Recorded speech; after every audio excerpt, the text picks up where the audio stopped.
Good morning class. This is your lecture number 1 of chapter number 4, The Ant and the Grasshopper. So let's begin with the chapter.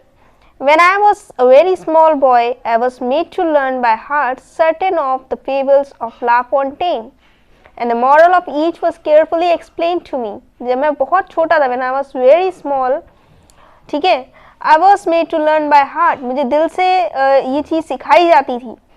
Certain of the fables of La Fontaine, जो ला Fontaine की जो कहानियाँ हैं, जो fables हैं, fables यानी कहानियाँ जो हैं, उनको पढ़ाया जाता था, समझाया जाता था, और जो भी मॉरल वैल्यूज़ होती थी, है ना, जो हमें सीख मिलती थी, वो हमें बहुत ही ध्यान से, बहुत ही केयरफुली एक्सप्लेन करी जाती थी. Among those I learned was, और उनमें से एक कहानी जो हमने सीखी थी वो थी the ant and the grasshopper की, है ना, which is devised to bring home to the young the useful lesson that in an imperfect world industry is rewarded and giddiness punished. और इस कहानी में, ये जो कहानी है ये किस लिए तैयार करी गई है, ये डिवाइस्ड मीन्स तैयार करी हुई है, किस लिए तैयार की गई है, to bring home to the young the useful lesson, ताकि यंग्स को, छोटे बच्चों को एक बहुत ही अच्छी सीख मिले कि that in an imperfect word industry, कि एक ऐसे वर्ड में जो कि इम्परफेक्ट है ना, इम्परफेक्ट है मतलब सब कुछ जिसमें परफेक्ट नहीं होता, हर कोई हर चीज़ में परफेक्ट नहीं होता, उस दुनिया में जो इंडस्ट्री, जो परिश्रम है, यहाँ पे इंडस्ट्री मतलब परिश्रम, तो परिश्रम को रिवॉर्ड किया जाता है, जो परिश्रमी होता है उसको ही इनाम मिलता है, रिवॉर्ड मिलता है, एंड गिडनेस इज पनिश्ड, और जो लेजीनेस होता है ना, वो उसको पनिशमेंट मिलती है. इन दिस एडमायरेबल फेबल, और इस कहानी में, इस फेबल में, the ant spends a laborious summer gathering food for the coming winter, while the grasshopper spends all the time sitting on a blade of grass and singing songs. और इस कहानी में जो आंट है वो अपना पूरा समर, पूरी गर्मी, लेबोरियस समर, जो पूरी गर्मी है मतलब जिसमें बहुत आलस आता है ना, बहुत नींद सी आती है ना, या कह सकते हैं कि जब बहुत ज़्यादा गर्मी के दिन पड़ते हैं, तो gathering food for the coming winter, उस टाइम पर जो आंट है वो खाने को गैदर कर रहा है, इकट्ठा कर रहा है आगे विंटर के लिए, है ना. जब विंटर के टाइम पर जब इंसान ठंड की वजह से अंदर घुसा रहता है, तो उस टाइम के लिए वो खाना इकट्ठा कर रहा है, चीटा. While the grasshopper spends all the time sitting on a blade of grass and singing songs, जबकि ग्रासहॉपर पूरा टाइम घास पर बैठा रहता है और गाना गाता रहता है. When winter comes, the ant has a good store, but the grasshopper has a empty larder. जब सर्दियाँ आती हैं तो आंट के पास बहुत कुछ स्टोर्ड होता है, बहुत सारा खाना होता है, लेकिन ग्रासहॉपर के पास कुछ भी नहीं होता, एम्प्टी लार्डर होता है, खाली होता है वो.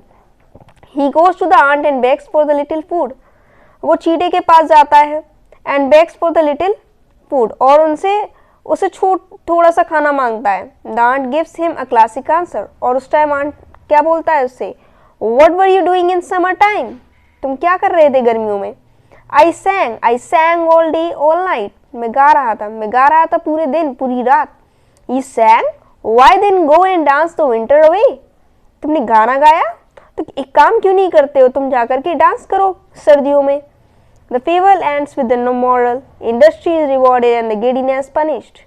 और ये कहानी का जो एंड होता है वो इस सीख के साथ एंड होता है कि जो परिश्रम है, जो इंडस्ट्री है, वो ही, उसी को इनाम मिलता है, वही रिवॉर्डेड होता है, जबकि गिडीनेस, लेजीनेस जो है उसको पनिशमेंट मिलता है, उसको सज़ा भुगतनी पड़ती है ना. मेहनती इंसान को हमेशा चीज़ें अच्छी मिलती हैं, इनाम मिलता है, जबकि जो लेजी इंसान है ना, जो आलसी इंसान है, उसको हमेशा पनिशमेंट मिलती है. I could never agree to this moral, और इस मॉरल से मैं कभी एग्री नहीं हो पाया, हामी नहीं भाई. माई sympathies were with the grasshopper, और फिर भी मेरी सिंपैथी, मेरी जो दया थी वो ग्रासहॉपर के लिए थी. And for some time I never saw an ant without putting my foot on it.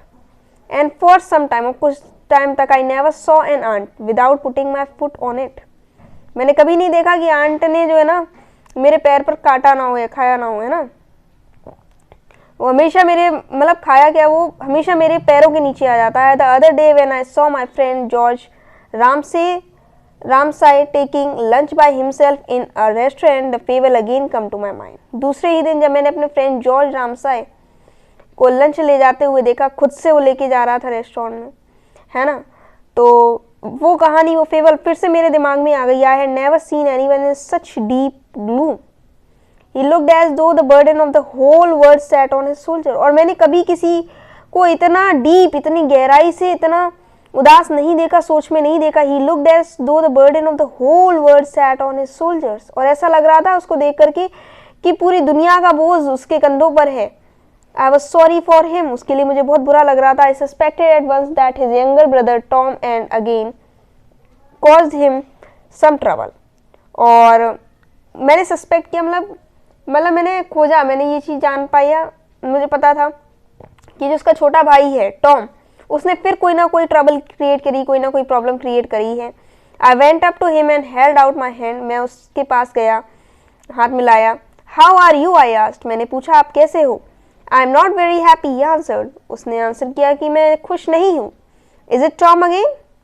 क्या फिर से टॉम ने कुछ किया? Yes, it's Tom again. हाँ, ये फिर से टॉम ने किया हुआ है.